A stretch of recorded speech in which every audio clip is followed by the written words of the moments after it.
वैसे तो यूजुअली मैं ऐसे वीडियोस बनाता नहीं हूँ, मगर व्यूज़ किसे नहीं चाहिए।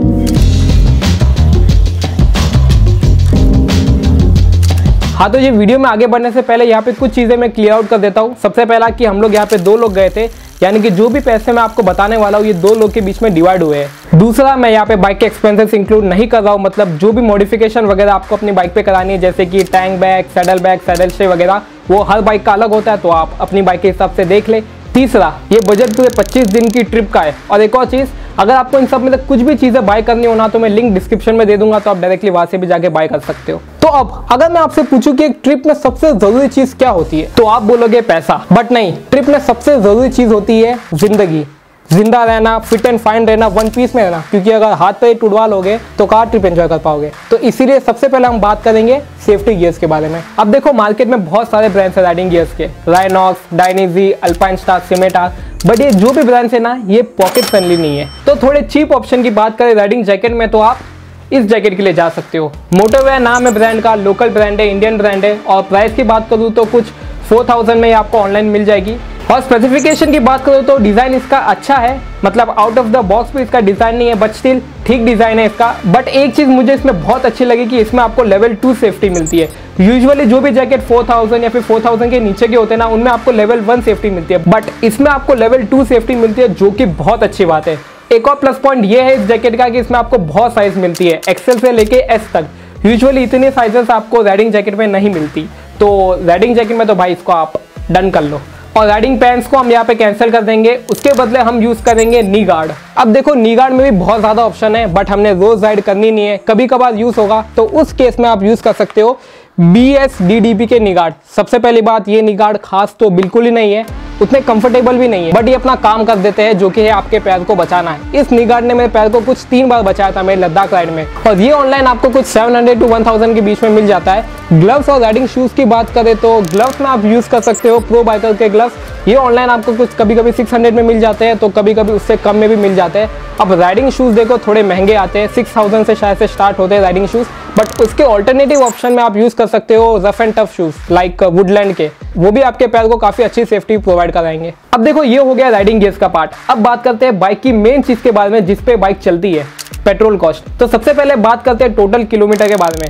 तो मेरी ट्रिप का टोटल किलोमीटर था कुछ 7000 किलोमीटर्स, और हमने खाली मुंबई टू लद्दाख नहीं किया था, हमने एक सर्किट राइड मारी थी। जाने के टाइम हम लोग गए थे मनाली वाले रूट से, और आने के टाइम हम लोग आए श्रीनगर वाले रूट से, यानी कि Mumbai to Manali, Manali to Ladakh, Ladakh to Kashmir, and Kashmir to Mumbai. तो हमारा टोटल पेट्रोल कॉस्ट हुआ था 20,000 रुपीज़। और मेरे पास ड्यूक 250 है, तो हाईवे पे मुझे कुछ 25 का माइलेज मिलता है, और पहाड़ों पे मुझे 22 का माइलेज मिलता है। अब देखो, ये भी हर किसी का अलग होगा उसकी बाइक के हिसाब से, जिसका माइलेज ज़्यादा होगा उसका पेट्रोल कॉस्ट कम होगा, और जिसका माइलेज कम होगा उसका पेट्रोल कॉस्ट और बढ़ेगा। और हम लोग यहाँ पे 2 लोग गए थे, यानी कि डबल सीटर गए थे हम लोग, तो पर हेड हम लोग को 10,000 रुपीज़ आया था।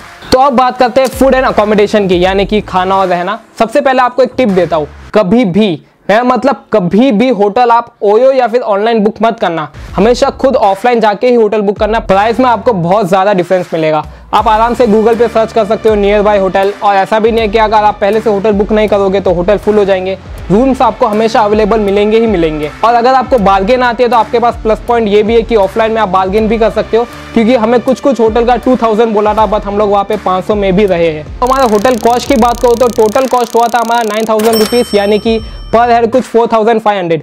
यूजुअली होटल्स आपको 700 पर नाइट में तो मिल जाते हैं, कभी कभी उससे ज़्यादा में मिल जाते हैं, तो कभी कभी उससे कम में भी मिल जाते हैं, बट एवरेज 700 में मिल जाते हैं। तो अब फूड की बात कर लेते हैं। तो हम 2 लोग का खाने का टोटल हुआ था कुछ 11,600 अप्रॉक्स 25 डेज का, यानी कि पर हेड कुछ 5800। और ये भी हर किसी का अलग होगा, डिपेंड करता है कि कौन कितना खा रहा है और कहाँ खा रहे हो। फिर भी पर हेड कुछ 500 to 800 पर डे का तो पकड़ के चलो। तो फूड एंड अकोमोडेशन का टोटल हो जाता है 10,000 रुपीज़ पर हेड फॉर 25 डेज। और अब नेटवर्क कनेक्टिविटी की बात करते हैं। लद्दाख में आपकी प्रीपेड सिम नहीं चलती, आपको पोस्टपेड करवा के जाना पड़ेगा, और जियो, एयरटेल और BSNL, बस ये 3 नेटवर्क ही वहाँ पे चलते हैं, और इसका तो कुछ मामूली सा खर्चा है, 500 रुपीज़ का शायद से इसका कुछ मंथली रिचार्ज होता है। तो हमारा टोटल कॉस्ट अभी तक का हो चुका है 32,300 टू बी प्रिसाइज। 26,000 आपका पेट्रोल, खाना और रहने का कॉस्ट और 6,300 आपका riding gears. So the total cost is 32,300। अब ये मत सोचना कि इतने में ही हो जाएगा। जो भी ट्रिप का बजट होता है ना, उससे 5,000 रुपीज एक्स्ट्रा ही लेके जाओ, क्योंकि दुर्घटना बता के नहीं होती। हमारा खुद का भी एक्स्ट्रा कॉस्ट बहुत हुआ था, उसको मैंने इसमें इंक्लूड नहीं किया है। Like second day Udaipur to Delhi में हमारा फ्रंट रिम टूट गया था, तो वहाँ में कुछ 7,000 का खर्चा आया। फिर उसकी वजह से फ्रंट कैलिपर में कुछ दिक्कत आ गई थी, तो वहाँ पे 2,500 का खर्चा आया। और भी बहुत सारे ऐसे छोटे मोटे खर्चे हुए। फिर आप वहाँ पे कुछ एक्टिविटी करोगे तो उसका अलग, फिर बाइक मॉडिफिकेशन करवाओगे तो उसका अलग। सो ये the total cost is 32,300। Again इसमें बाइक मॉडिफिकेशन इंक्लूड नहीं है। मेरी बाइक की बात करूँ तो मेरी बाइक पे कुछ 15,000 का मॉडिफिकेशन हुआ था। अगर आपको जानना है कि क्या क्या मॉडिफिकेशन करवाई थी मैंने अपनी बाइक पे, तो आप आई कार्ड में मेरे इस प्रिपरेशन ब्लॉग को देख सकते हो। और इसी में लद्दाख की प्लेलिस्ट भी है, तो आप मेरे लद्दाख के ब्लॉग्स भी देख सकते हो और डिटेल्स के लिए। और कुछ खर्चे तो इसमें टेम्परेरी है, लाइक बाइक मॉडिफिकेशन और riding gears. It is like an investment. अगली बार आप कभी कोई राइड पे जाओगे तो आपको खरीदने की जरूरत नहीं पड़ेगी, तो कॉस्ट और भी कम हो जाएगा अगली बार। So that's it for the video. और once again please do check out my Ladakh series, link in description and I card. तो बस मिलता है आपसे अगली वीडियो में। Bye and peace out.